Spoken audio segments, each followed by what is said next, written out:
안녕하세요. 책 한민국입니다. 오늘 소개할 책의 제목은 인생은 왜 50부터 반등하는가?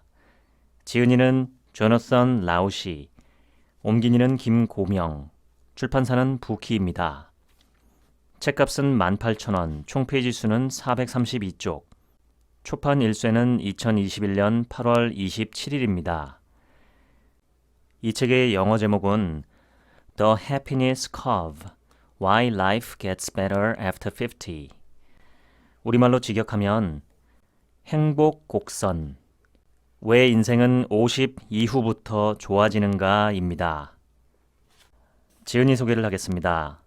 조너선 라우시, 브루킹스 연구소 수석연구원이자 디 애틀랜틱 객원 작가다.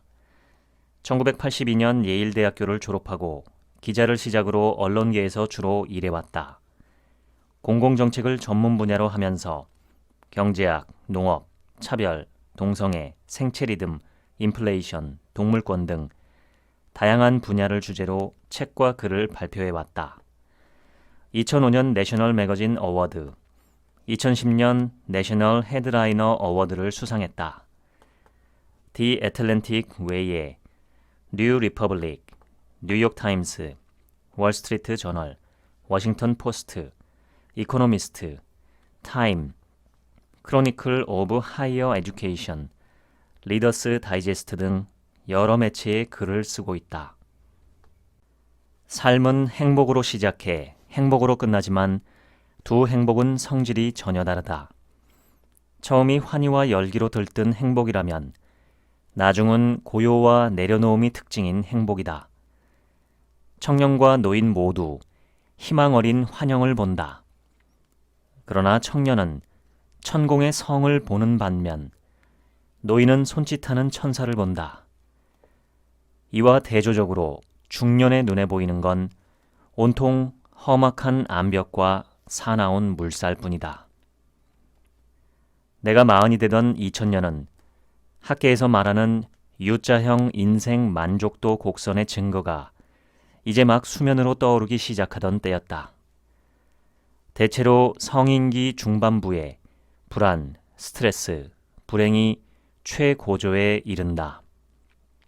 흔히 청년기는 자연스러운 흥분감과 엄청난 기대감이 막대한 불확실성과 공존하는 시기다. 이런 정서가 한데 어우러져서 인생 만족도가 높아지긴 하지만 심하게 널을 뛴다. 그 다음에 정착과 성취의 성인기가 오는데 그와 함께 실망감이 증가하고 낙관론이 약해진다. 하락세가 완만해도 누적되기 때문에 급기야는 골짜기로 굴러떨어진다. 그러면서 실제로는 만족감을 느낄 이유가 가장 많은데 그간의 성취를 음미하지 못하고 도리어 그것을 불신하고 거부하면서 성취감이 최저점을 찍는 중년의 슬럼프가 찾아온다. 보통 이런 슬럼프가 몇 년간 이어진다. 하지만 한꺼풀 들춰보면 이 골짜기는 사실 감정의 방향이 바뀌는 전환점이다. 우리가 자각하지 못하는 와중에 가치관이 재설정되고 기대치가 재조정되고 뇌가 재조직되면서 중년 후반에 반등이 일어나며 그런 다음 성인기 후반에 뜻밖의 행복이 찾아온다. 중년이 힘든 시기일 수 있다는 건 새로운 사실이 아니다. 이미 14세기 초에 단테도 알고 있었다. 단테의 신곡 지옥 방문기가 괜히 중년에 시작되는 게 아니다. 우리에게는 인식의 전환이 필요하다. 지금까지 노화와 행복에 관해 우리가 믿어온 것 중 다수가 착각인 이유를 알아야 한다.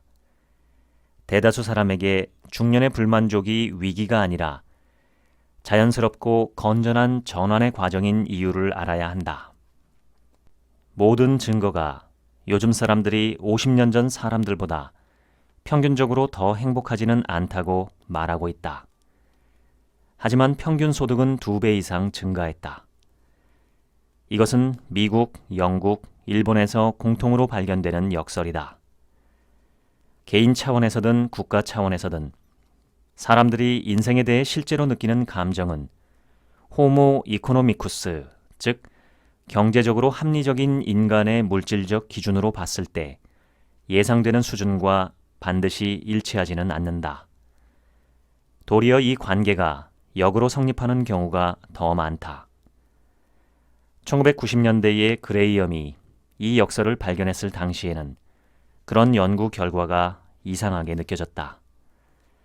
당연히 종래의 경제학에서는 소득이 증가하면 사람들이 행복과 만족감을 더 크게 느끼고 불만은 감소하는 게 일반적이라고 봤다.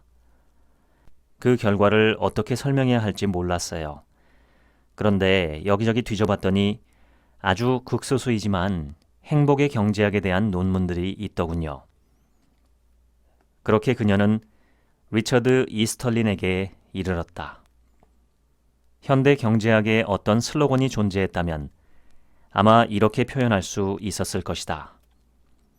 사람들의 말이 아닌 행동을 보고 사람들이 무엇을 느끼는지가 아니라 무엇을 하는지를 보라. 경제학은 현실 세계의 엄정한 사실을 엄밀하게 다루는 과학적 학문을 자처한다.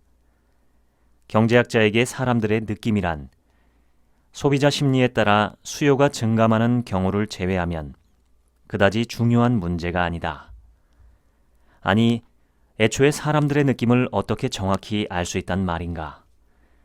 물어볼 수야 있지만 설문조사 문항의 표현을 조금만 바꿔도 답변이 달라질 수 있다.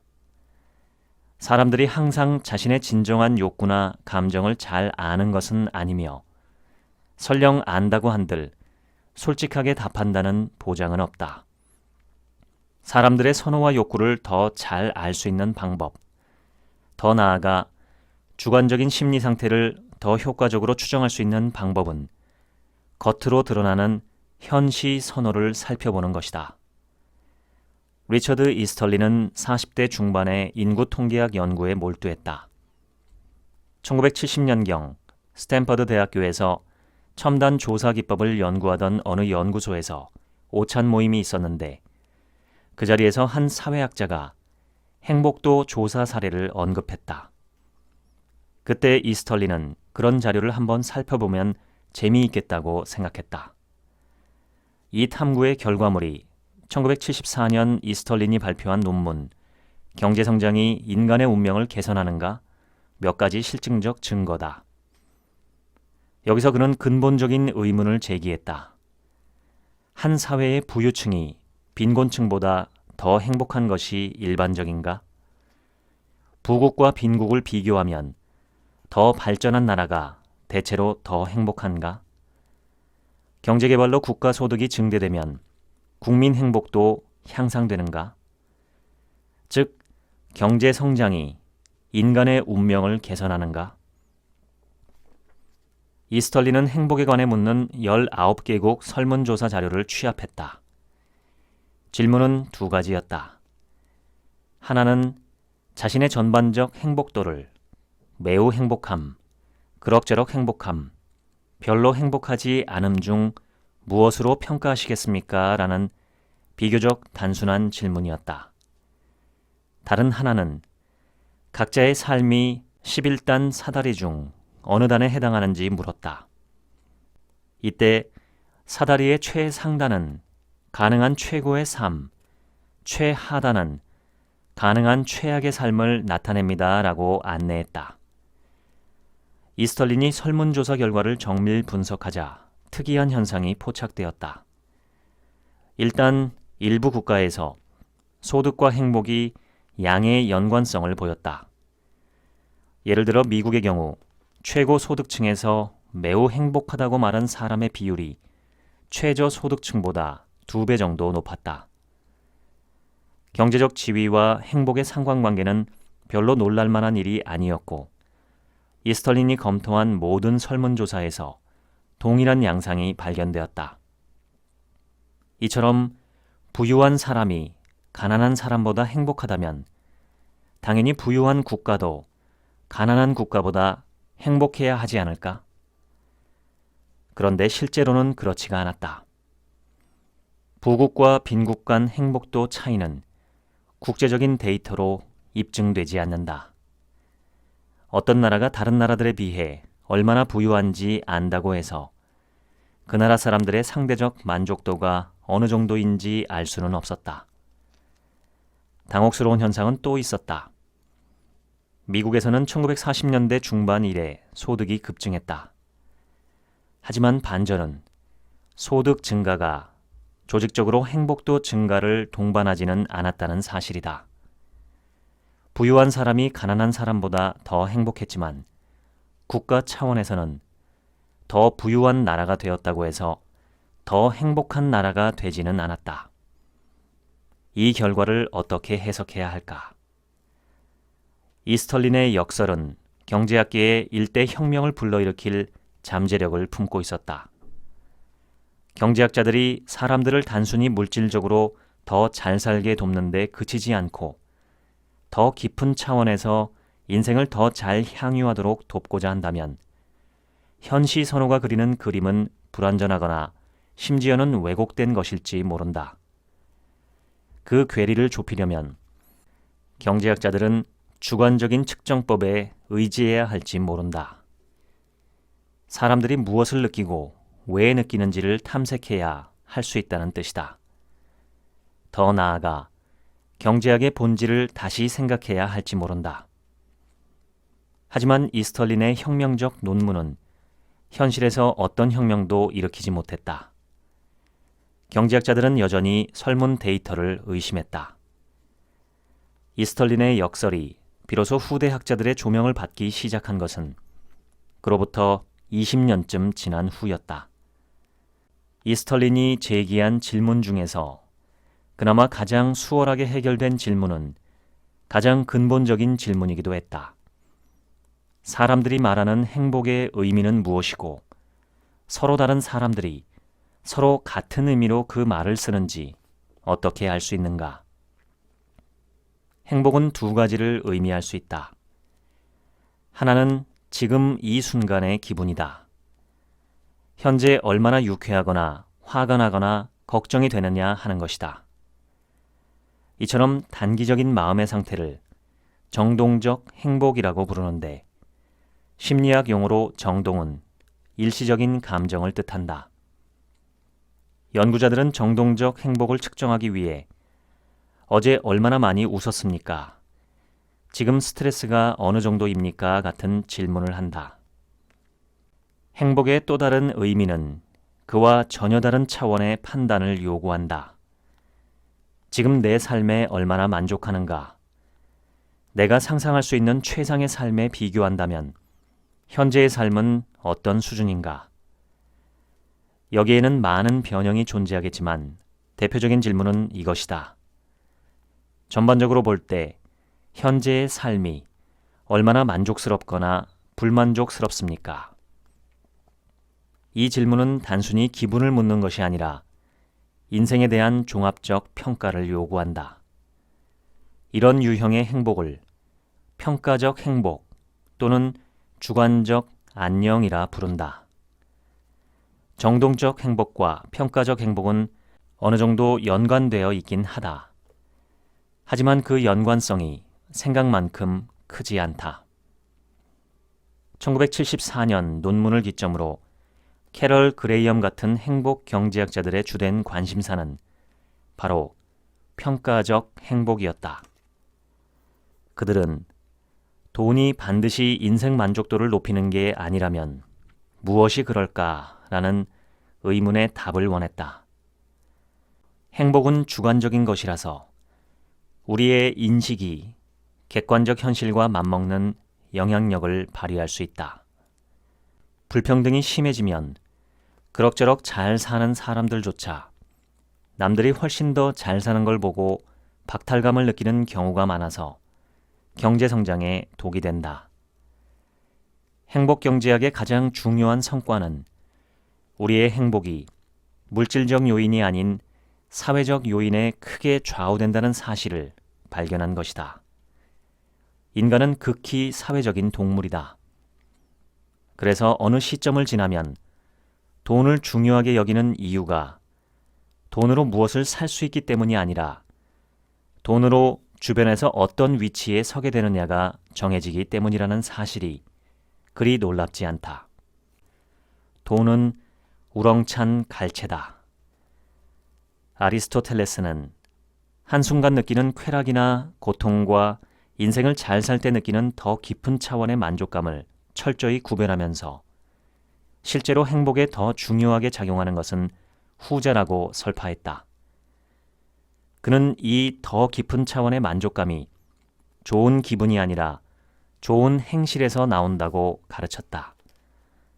여기서 좋은 행실이란 삶의 균형감을 주면서 타인과 깊은 관계를 맺게 해주는 고결한 습관을 기르고 유지하는 것을 말한다.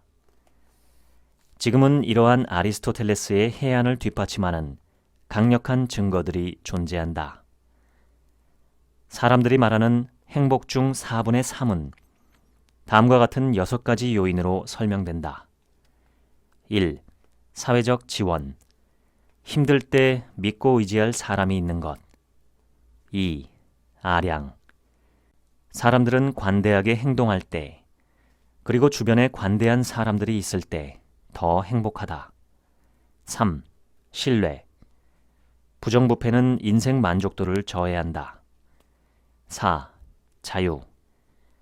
인생에서 중요한 것을 스스로 결정할 자유가 충분히 있다고 느끼는 것. 5. 1인당 소득. 6.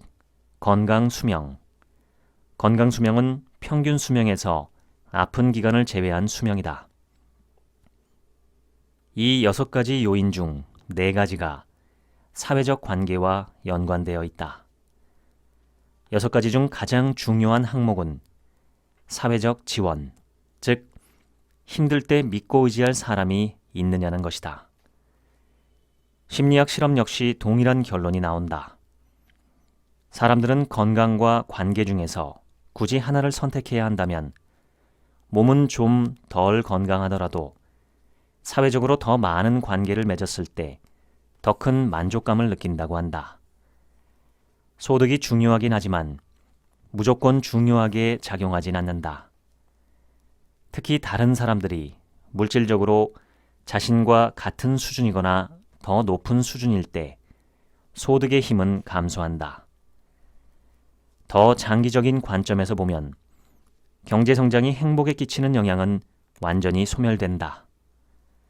이와 반대로 어떤 집단에 대한 소속감이 강해지거나 그 밖의 여러 형태로 사회적 유대감이 강화되면 단기적으로는 만족감이 조금 증가하지만 장기적으로는 크게 증가한다. 이처럼 사회적 유대의 효과는 누적되고 지속된다. 진정한 부는 물질적 부가 아니라 사회적 부다. 내 안에서 내가 인생을 낭비하고 있다고 다그치던 비판자의 목소리는 유감스럽게도 자꾸만 나보다 나은 사람과 나를 비교하라고 했다. 이것이야말로 최악의 태도다. 리처드 레이어드는 이렇게 쓰고 있다. 행복의 비결이 하나 있다면 나보다 성공한 사람과 비교하고 싶은 마음을 버리는 것이다. 비교를 하려면 상향식으로 하지 말고 하향식으로 할 일이다. 가족과 직업이 확립됐고 부모님은 연로하고 자녀는 성인기의 문턱에 서 있다. 삶의 마지막 순간이 곧 닥칠 것이란 예감을 더는 억누르거나 외면할 수 없다. 이것은 중년기의 핵심적이고 중대한 특징이다. 중년이 되면 결코 도달할 수 없고 결코 이룰 수 없는 모든 것을 어쩔 수 없이 포기하게 된다. 닥쳐오는 좌절감에 대한 자각이 특히 강렬하다. 인생 만족도는 성인기 초반을 지나며 서서히 하락해 중년의 바닥을 친 후 서서히 반등하는 경향을 보인다. U자 곡선은 빅데이터 현상이다. 연구자들은 기본적으로 수만 명, 수십만 명, 때론 수백만 명을 포괄하는 데이터 세트를 분석해 U자 곡선을 발견한다. 나이 자체가 우리의 행복도에 명백히 영향을 미치는가? 이 질문에 대한 답 또한 그렇다이다. 눈에 띄는 경향이 있다면 시간이 갈수록 행복도가 점점 오르고 특히 은퇴 연령쯤에 급상승한다는 것이다. 행복 곡선의 의의를 알려면 이 곡선이 진짜로 시사하는 바를 알아야 한다. 시사점은 바로 이것이다. 중년에도 인생의 큰 만족감을 느끼는 것이 가능하긴 하지만 다른 나이에 비해 어렵다. 시간이 중요하다. 우리는 시간의 흐름을 돌이키거나 나이를 바꿀 수는 없다. 하지만 개인 차원에서는 물론이고 사회 차원에서도 시간의 영향을 이해하고 거기에 적응함으로써 더 행복해질 수는 있다. 우리가 광속에 가까운 속도로 여행하지 않는 한 시간은 절대적 개념이다.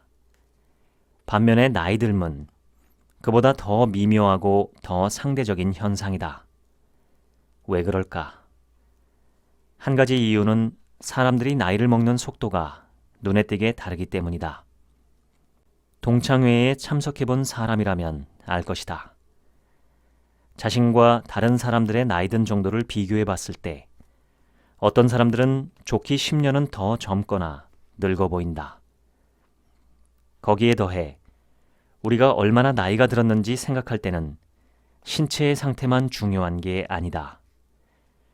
우리가 얼마나 오래 살 것으로 기대되는지, 그리고 주변 사람들이 얼마나 오래 살고 건강한지가 중요하다. 침팬지는 육체적으로 나이가 들지만 자신이 몇 살인지도 모르고 생일이나 은퇴를 기념하지도 않는다. 지구상에서 탄생일로부터 흐른 시간을 계산하고 일정한 증가 시점마다 불장난과 건강에 안 좋은 음식으로 축하하며 구획을 짓는 종은 인간이 유일하다. 인간만이 유일하게 자신이 얼마나 오래 살 것으로 예상되는지 알려주는 통계치를 머릿속에 넣어두고서 앞으로 남은 횟수를 역으로 센다. 인간만이 유일하게 주변 사람들과 비교했을 때 자신이 나이 드는 과정에서 어느 지점에 있는지를 집요하게 따진다. 그래서 똑같은 50세지만 평균 수명이 80세인 사회보다 60세인 사회에서 훨씬 나이 든 것처럼 느껴지고 사실상 더 나이가 든 것이다.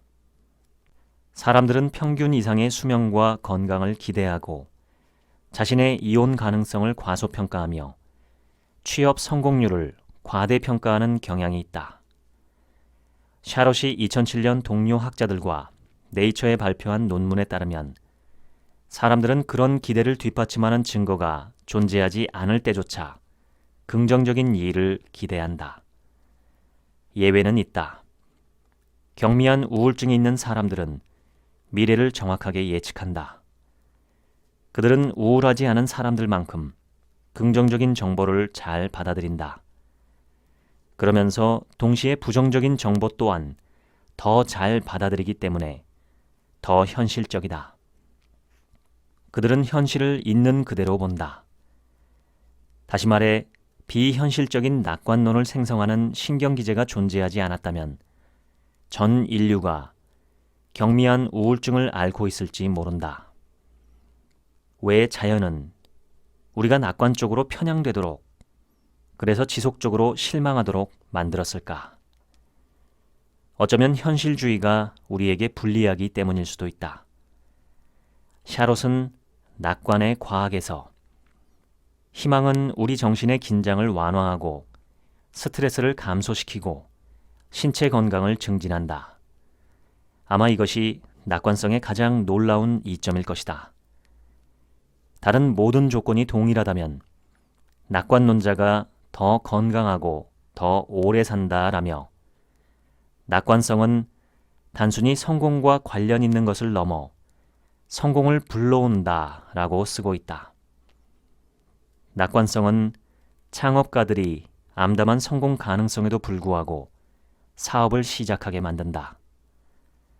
우리의 구미를 당기는 현상은 낙관 편향이 나이와 무관하지 않다는 것이다. 낙관 편향은 중년에 쇠퇴하는 것으로 보인다.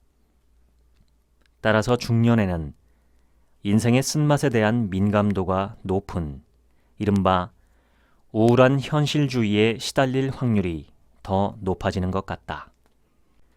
조너선 하이트는 혐오감을 주제로 삼아 학자 인생을 시작했다.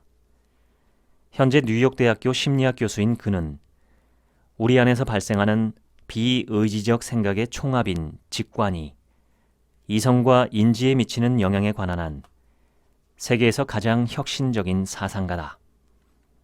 하이트는 혐오와 같은 직감이 우리의 이성에 발휘하는 영향력이 반대로 이성이 직감에 발휘하는 영향력보다 크다는 사실을 발견했다. 하이트는 이성을 코끼리 등에 탄 사람에 비유한다. 코끼리는 굉장히 똑똑하고 진짜 어마어마하게 크죠. 난 내가 커다란 코끼리 등에 타고 있는 꼬마처럼 느껴졌어요.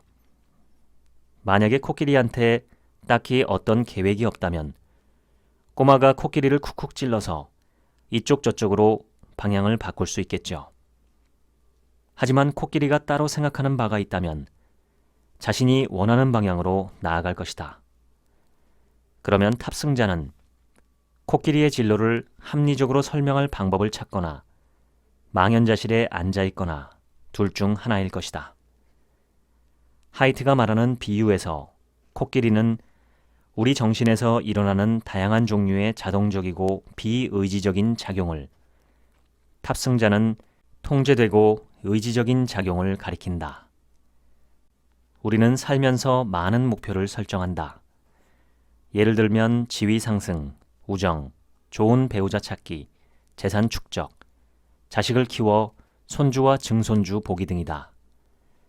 하지만 대개 성공의 정신적 보상으로 기분 좋은 도파민 한 바가지가 부어지는 시기는 우리가 지성적으로 세운 인생의 큰 목표를 달성했을 때가 아니라 그런 목표를 향해 짧고 긍정적인 발걸음을 내디뎠을 때다.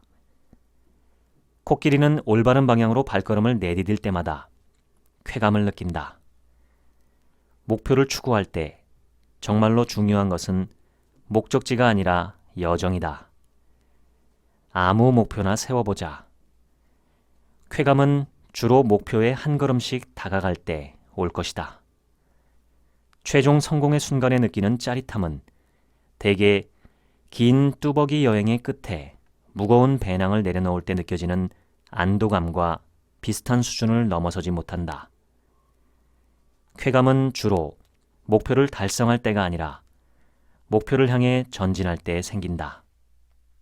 20살에는 너무 낙관적이었다면 50살에는 너무 비관적이다. 이것이 중년을 그처럼 고달프게 만드는 원인 중 하나다. 다행히 중년의 우울한 현실주의는 사실은 비현실적이다. 인생은 더 나아진다. 그것도 훨씬 더 나아진다. 왜 나이 들수록 더 행복해질까? 나이 들면서 비록 육체는 우리를 배신할지언정 우리의 됨됨이와 우리가 세상을 보는 눈은 행복을 증진하는 방향으로 변하기 때문이다. 내가 설문조사로 사람들에게 인생을 10년 단위로 평가하고 표현해달라고 요청하면 60대에서 70대에 의외의 만족감을 느꼈다는 이야기가 얼마나 많이 나오는지 이제는 다 세지 못할 정도다. 눈 내리던 어느 날 아침, 그때까진 그저 동네에서 마주치면 가볍게 인사 정도 나누던 사이였던 94세 노라의 집을 찾아가 인생에 대한 만족도를 물었다. 노라는 감정의 온도가 항상 명랑하게 유지되는 사람이었는데 알고 보니 인생에 곡절이 많았다. 그녀는 전기와 수도가 안 들어올 만큼 궁핍한 환경에서 자랐고 남편은 52세라는 이른 나이에 사망했다. 그녀는 은퇴 후 한동안 적응을 못했고 장성한 손주를 먼저 떠나보냈으며 치매에 걸린 언니를 집에서 간병하느라 고생했다. 슬개골이 깨져 절뚝거렸고 최근까지 암투병을 했으며 브릿지 카드 게임을 할 때마다 정신의 예리함이 떨어지는 것을 느꼈다. 몇 주 전에는 생전 안 하던 실수를 저질렀다고 했다. 나이가 94이니 친구들을 많이 떠나보내 브릿지 친구들만 2테이블을 잃었다. 집에만 있는 성격은 아니지만 많이 돌아다닐 수 없고 1시간쯤 움직이면 앉아서 쉬어야 했다. 그런데 노라는 모든 면에서 100% 만족해요 라고 단언했다. 그녀는 인생 만족도에 10점 만점을 주었다. 자신이 장수하는 비결은 좋은 유전자 덕분이라고 했다. 그렇다면 만족의 비결은 무엇일까? 그날그날을 있는 그대로 즐기는 거죠. 인생이 주는 하루를 그대로 받아들이는 거예요. 수용하는 거. 수용이 정말 중요해요. 있는 그대로 받아들이고 걱정하지 말잔 말이지. 이제 시련과 상실이 존재하지 않는다는 말은 아니다. 하지만 그녀는 그런 게 예전만큼 신경 쓰이진 않아요 라고 말했다. 노라의 수용이 수동성이나 체념으로 느껴지진 않았다는 점을 확실하게 말해두고 싶다. 그것은 말하자면 음미에 더 가까웠다. 오늘을, 지금 이 순간을 음미하는 것. 노라의 삶은 객관적으로는 예전에 비해 느리고 허전할지 몰라도 주관적으로는 풍요롭고 만족스러웠다. 노년에 이르면 빅데이터에서 나오는 증거와 개개인에서 나오는 증거가 서로 동일한 패턴을 보이며 경제학자와 심리학자의 견해가 하나로 모인다. 내가 다양한 논문을 검토해 보니 어떤 각도에서 출발한 연구든 간에 기본적으로 모두 똑같은 결론에 도달했다. 바로 나이 들면 몸과 마음이 모두 쇠퇴한다던 아버지의 견해가 틀렸다는 것이다. 젊은 사람은 감정을 절제하는 게 진짜 잘 안 돼요. 로라 카스텐슨이 자신과 다른 연구자들의 연구 결과를 요약한 말이다.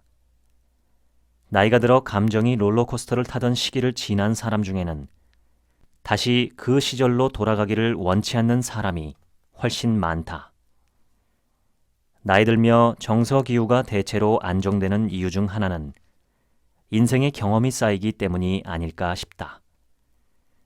나이가 들면 우리는 1달러짜리 자극에 5달러짜리 반응을 하는 빈도가 줄어든다. 우울증에 대한 고정관념 역시 틀렸다.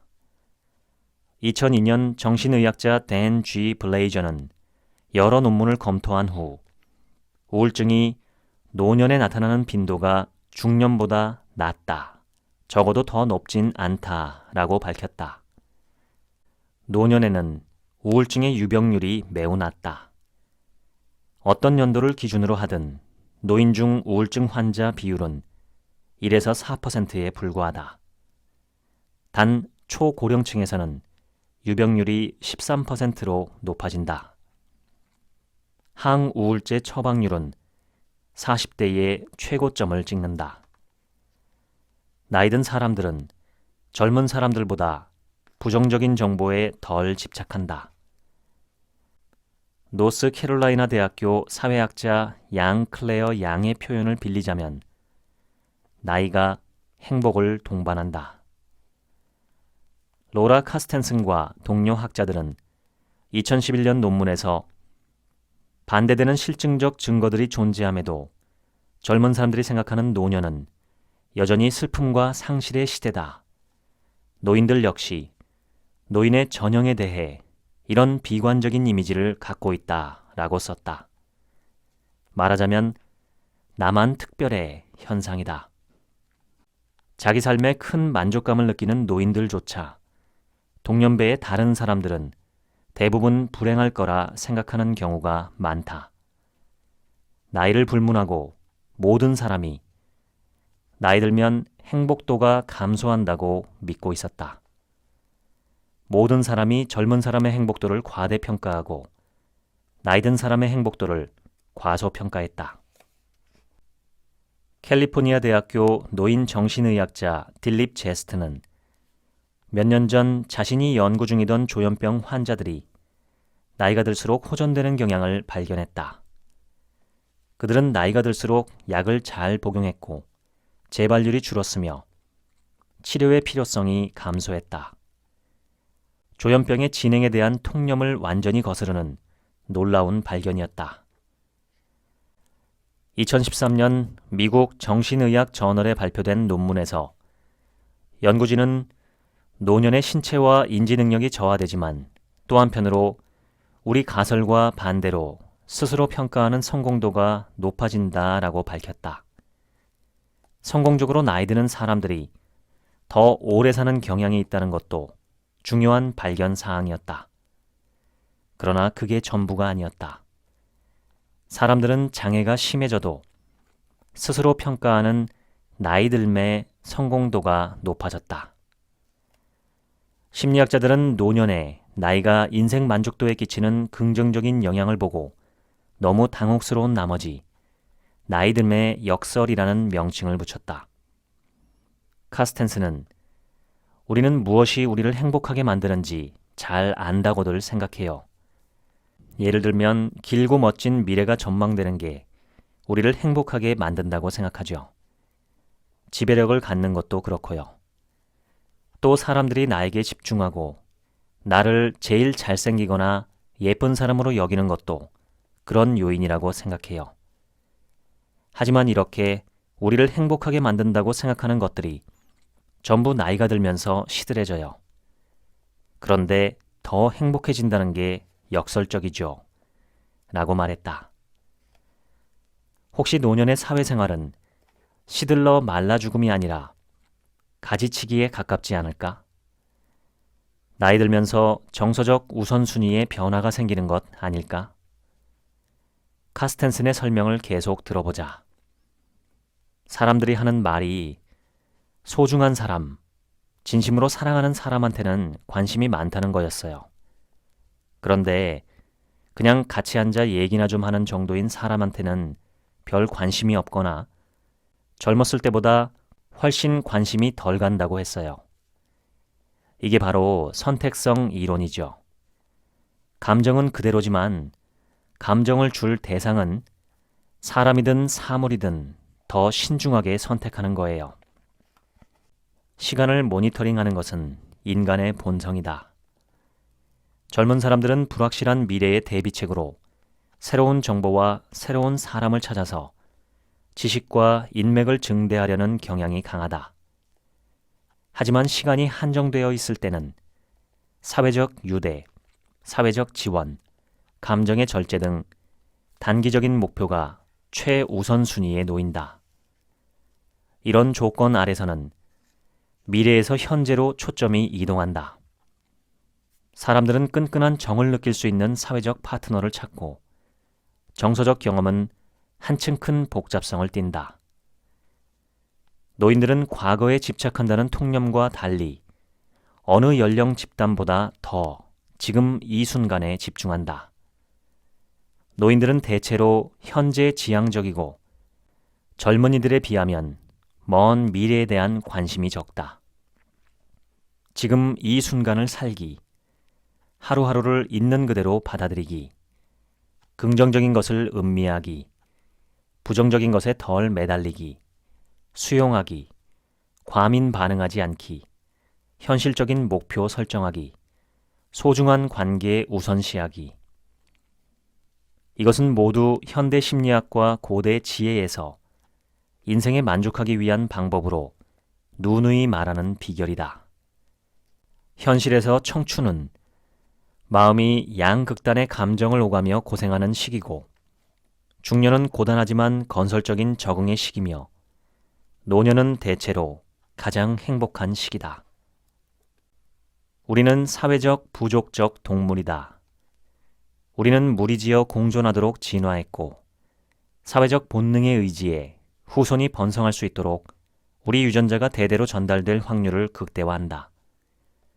그러니 젊었을 때는 야심을 품고 경쟁하며 분투하도록, 되도록 빨리 고지에 이르는 것을 목표로 하도록, 지위를 획득하고 또 지위에 따르는 사회적, 물질적, 성적 특혜를 획득하도록 우리가 프로그래밍 되어 있다는 건 일리가 있다. 또 출산과 양육의 주된 시기가 지나면 우리 역할이 새롭게 바뀐다는 것도 일리가 있다.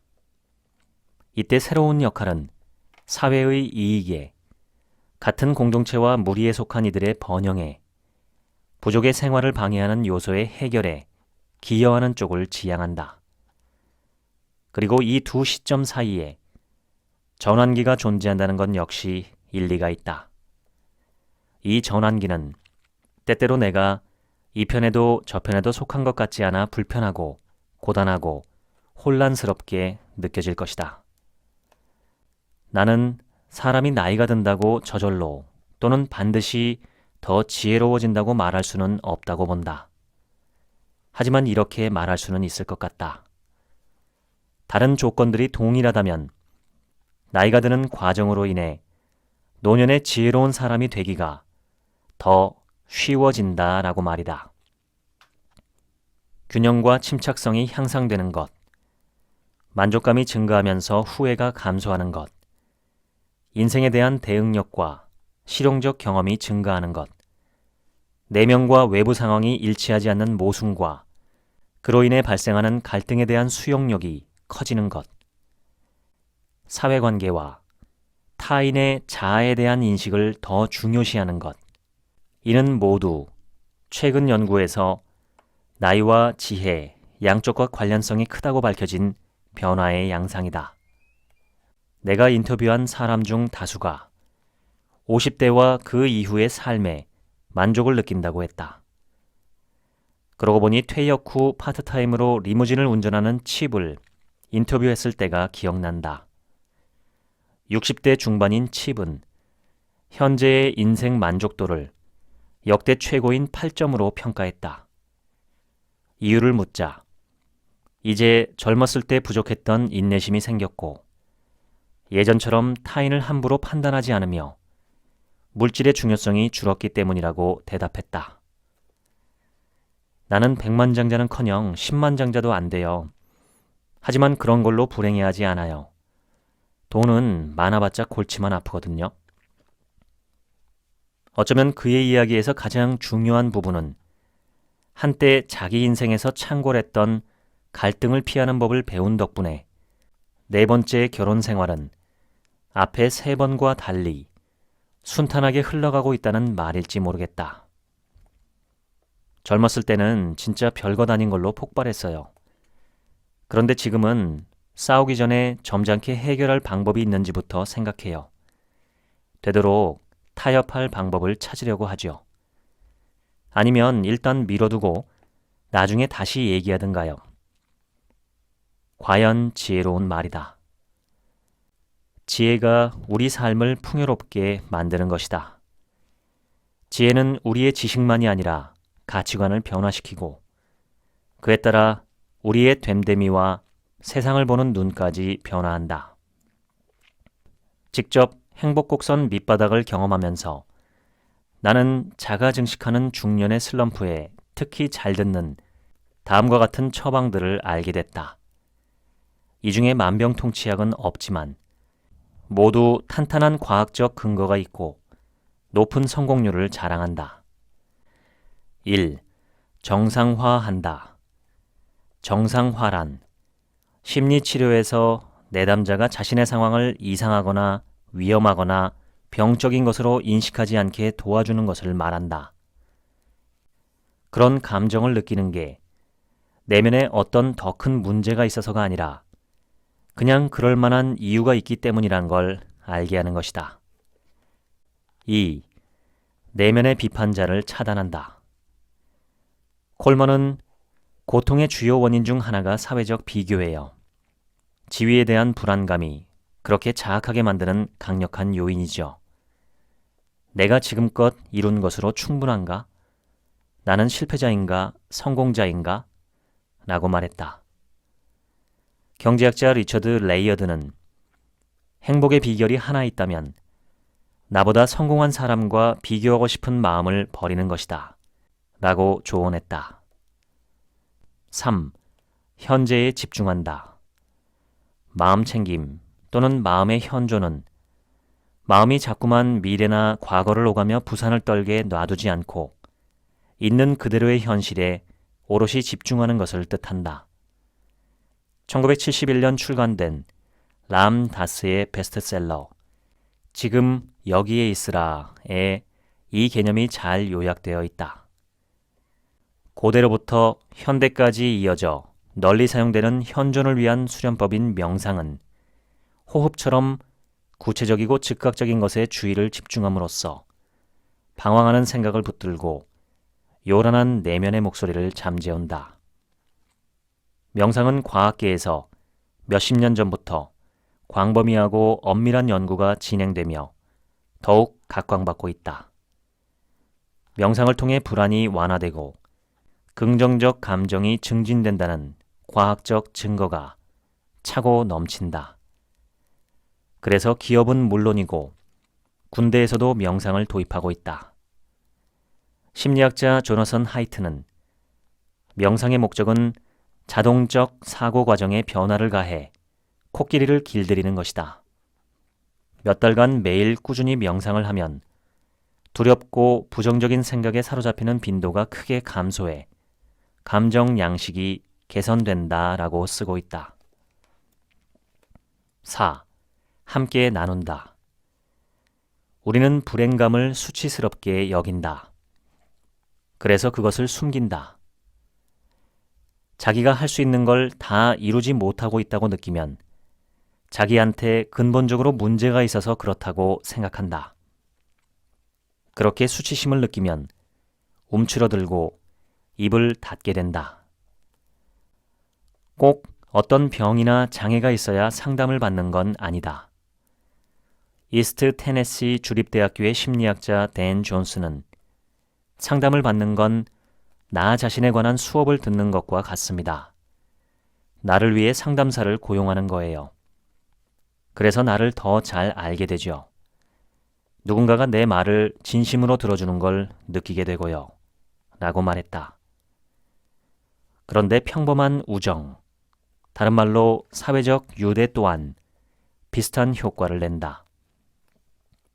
고립은 실망과 불만을 부패시켜 수치심을 낳고 수치심은 다시 고립의 충동을 낳는다.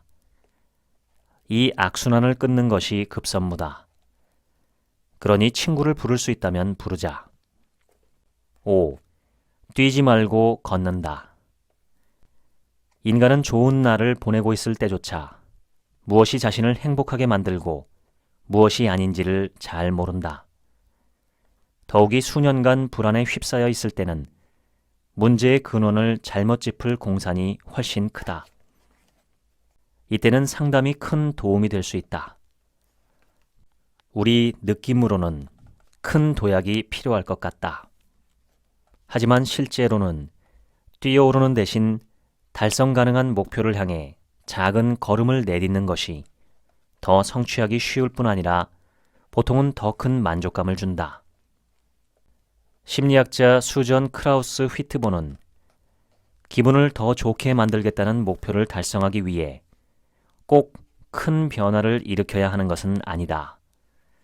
일상에 작은 변화를 가해 세상을 보는 관점이 바뀌는 것만으로 충분할 수 있다라고 쓰고 있다. 6. 기다린다.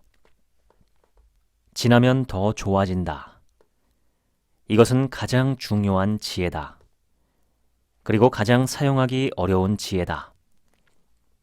기다림은 아무것도 하지 않는 것이 아니다. 기다림은 시간과 공조해 시간이 우리를 위해 일하게 하는 것이다. 내가 40대에 가장 많이 한 것이 바로 기다리기였다. 내가 동원한 모든 방법 중에서 기다림이 제일 효과적이었다. 인생 여로에서 우리는 자신보다 강력한 힘들에 휘둘리며 자신이 통제할 수 없는 물길에 휩쓸려 떠내려가는 존재다. 그러니 통제를 내려놓자. 강물을 믿자. 시간을 믿자. 그리고 인내에 대해 알아둬야 할 것이 하나 더 있다. 혼자 기다리지 않을 때 기다리기 더 쉬워진다는, 훨씬 더 쉬워진다는 사실이다. 감사는 건강에 좋다. 감사가 낙관론, 행복, 신체 건강을 증진한다는 연구 결과가 있다. 감사하면 병원 방문 횟수와 불면의 밤이 줄어든다고 한다. 자기 인생에 좋은 영향을 미친 사람들에게 감사 편지를 쓰면 기분이 좋아지고 능률이 오른다. 감사는 또 고결한 것이다. 전 세계의 종교가 신도들에게 그들이 누리는 것에 심지어 불운까지 신에게 감사하라고 당부하며 고대로부터 철학자들은 감사를 윤리의 근간으로 삼았다. 로마의 철학자 키케로는 감사는 지고의 덕목이요 모든 덕목의 어버이다 라고 말했다.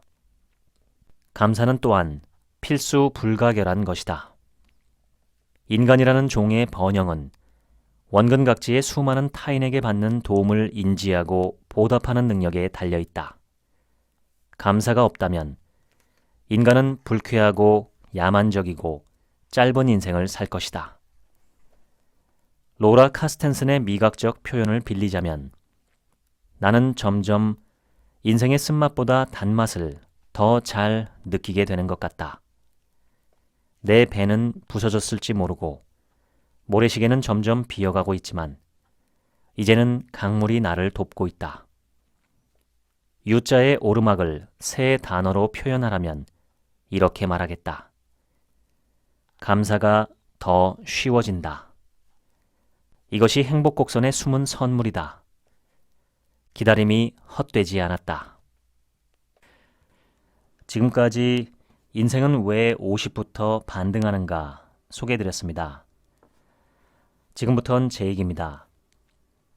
요즘 이 책처럼 제목에 50세 또는 50살이라는 표현을 넣은 책들이 많아졌습니다. 왜 그럴까요? 예전 같으면 50세는 슬슬 인생을 정리하기 시작해야 하는 나이였습니다.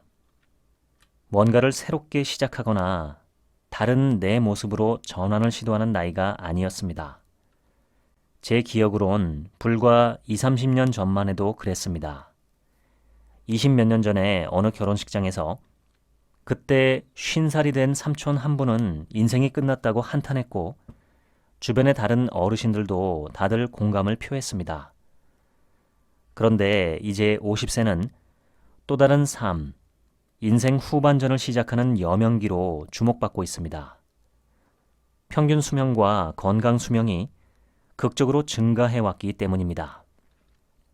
그럼에도 떠밀려 살아가는 게 인생이라고 생각하면 떠밀려 살아가는 삶을 살아가게 됩니다. 수영을 해서 얼마든지 어느 정도까지는 자신이 원하는 지점으로 갈 소지가 있는 것이 인생입니다. 100% 달성은 어려워도 분명 경향성과 방향성을 지닌 인생은 그런 결과를 꽃피우게 됩니다. 이 책의 요지를 한마디로 줄이자면 인생의 행복 곡선은 U자형으로 10대, 20대 때 가장 행복하다가 40에서 50대 때 가장 불행하고 그 후부턴 다시 행복해진다는 내용입니다. 제 경우를 봐도 정확히 들어맞는 이야기입니다. 저는 젊을 때보다 지금이 훨씬 더 행복하고 안정적이고 만족스럽습니다. 그리고 날마다 점점 더 행복해지고 있다는 걸 느낍니다. 가장 힘들었던 시기는 40대 초반이었습니다. 그때 느꼈던 불만족, 불안정, 불행의 감정들 대부분이 이 책에 나온 중년의 위기에 나타나는 특성과 정확히 일치합니다. 언젠가 TV에서 50대 연예인들이 토크쇼를 하고 있는데 누가 20대로 돌아가라면 가겠느냐고 물었을 때 돌아가겠다는 사람은 아무도 없었습니다. 20대에 대해서 그들이 좋게 평가했던 것은 젊고 튼튼하고 아름다운 신체, 딱 그것 한 가지였습니다. 저는 그때 그들의 생각이 저와 똑같아서 놀랐고 과연 우리나라의 40, 50대 중에서 저렇게 생각하시는 분들이 다수일지 소수일지 궁금했습니다. 우리나라는 U자형 행복 곡선이 나타나지 않고 L자형 행복 곡선이 나타난다고 주장한 분들 이야기도 보았기 때문입니다. L자형에 따르면 20, 30대 때 가장 행복하다가 점점 행복도가 떨어지며 그렇게 떨어진 채로 평생 삽니다. 특히 우리나라는 노인 빈곤이 심각해서 그렇다는 원인 분석도 있었습니다. 충분히 일리 있는 이야기입니다. 우리나라가 세계 10대 경제 대국이 되긴 했지만 노년을 위한 사회 안전망, 복지제도는 아직 미비하기에 그런 게 아닌가 합니다. 한 사회의 탁월성은 약자가 받는 대우에서 드러납니다. 그리고 노인은 여러 가지 면에서 볼 때 강자보다는 약자 그룹에 속합니다. 특히 우리나라는 빈곤으로 인한 노인 자살률 증가가 심각하다고 합니다. 우리나라가 어서 노약자들이 살기 좋은 사회가 되었으면 좋겠습니다. 이 책에서 중요한 포인트가 더 있는데 그것은 단순히 나이만 먹는다고 해서 행복해지는 건 아니라는 것입니다. 개인의 노력도 중요합니다. 더 지혜로워지고 더 현명해지기 위해서는 지금의 내가 아닌 더 나은 내가 되어야 합니다. 그러기 위해선 어떤 방향으로 나를 변화시켜야 할지 지식이 필요하고 매일매일 습관화하는 연습을 해야 합니다. 제가 어제 명상 수업에서 배운 한 가지를 말씀드리겠습니다. 인생은 바다를 항해하는 배와 같습니다. 내가 작은 보트라면 약간만 큰 파도가 부딪혀도 정신없이 흔들립니다. 하지만 내가 항공모함이라면 어떨까요? 폭풍이 몰아쳐도 흔들리지 않고 평온할 겁니다. 어떻게 하면 작은 내가 아닌 큰 나를 만들 수 있을까요? 그것은 상상 훈련입니다. 삶의 매 순간마다 내가 되고 싶은 가장 대범하고 포용력 있고 지혜롭고 멋있고 훌륭한 내 모습을 상상합니다. 그리고 그 모습을 내 마음으로 품습니다. 화가 나고 짜증나고 스트레스가 몰려오는 어려운 상황에서 나의 최고의 모습을 상상하고 마음으로 그 모습을 품은 채 대응을 선택합니다. 그러면 실제로 그런 모습의 내가 되어갑니다. 인간은 지향하는 쪽으로 흘러가는 존재입니다. 최고의 내 모습을 상상하고 품고 꿈꾸면 그런 모습으로 변해갑니다. 약간 다른 이야기 하나를 하겠습니다. 남자보다 여자가 오래 사는 이유에 대한 이야기입니다. 손주 양육에 보탬이 되기 시작하면서 여성의 수명이 늘기 시작했다는 할머니 이론부터 테스토스테론이 적기 때문에 수명이 길다는 이론, 여러 이론들이 있습니다. 제가 지금까지 본 이론 중에 가장 설득력 있는 이론은 수다 이론입니다. 장수의 가장 큰 방해 요소는 질병이고 질병의 가장 큰 원인은 스트레스인데 여자들은 남자들보다 수다를 통해 스트레스를 해소하는 능력이 월등하기에 더 오래 산다는 겁니다. 제가 요즘 들어 느끼는 한 가지 특이한 점은 제가 남성보다 여성들과 이야기하는 걸 점점 더 선호하고 있다는 점입니다. 왜 그럴까 생각을 해보았는데 남자들과 이야기할 때보다 여자들과 이야기할 때 스트레스가 한결 줄어드는 걸 느끼기 때문이라는 결론을 내렸습니다. 왜 그럴까요? 남자들은 거대 담론을 좋아합니다. 국가와 사회와 사업을 이야기합니다. 힘자랑, 돈자랑, 정력자랑이 빠지지 않습니다. 그런데 그런 얘기는 들을수록 스트레스를 받습니다. 하지만 여자들은 감정과 느낌과 정서에 대한 이야기를 많이 합니다. 공감도 훨씬 더 많이 주고받으며 유대관계가 훨씬 더 끈끈합니다. 한마디로 사람 냄새가 더 강합니다. 그래서 저는 남자들이 여자들처럼 수다를 떨어야 한다고 생각합니다. 물론 남자들도 모이면 말이 많죠.